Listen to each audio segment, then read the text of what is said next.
Tant que le bureau chef n'est pas clair, aucun message ne peut l'être.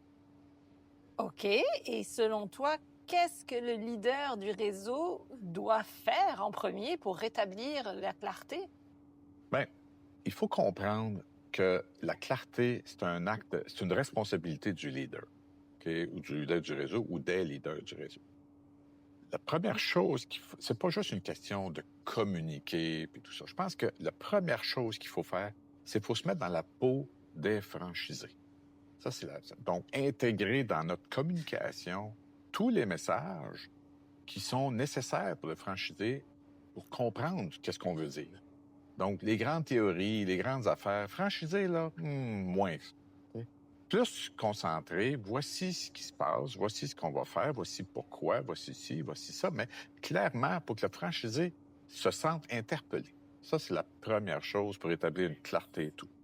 L'autre chose, c'est que quand tu décides d'être clair, il faut que tu renonces. Tu renonces à quoi?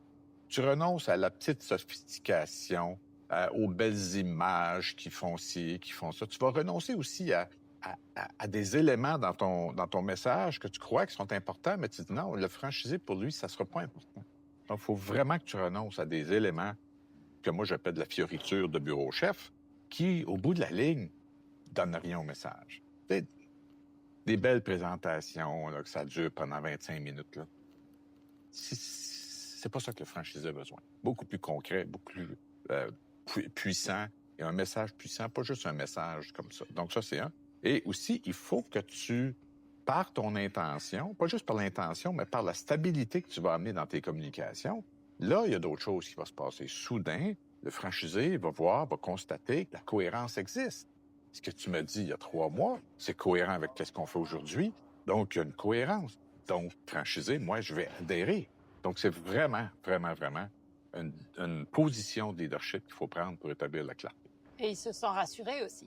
Ben, le franchisé, dans l'exercice, il a besoin de clarté, mais pour la clarté, il faut que ça dise quelque chose. Donc, la cohérence dans la clarté va l'amener à être plus sécure, puis aussi à être beaucoup plus proactif.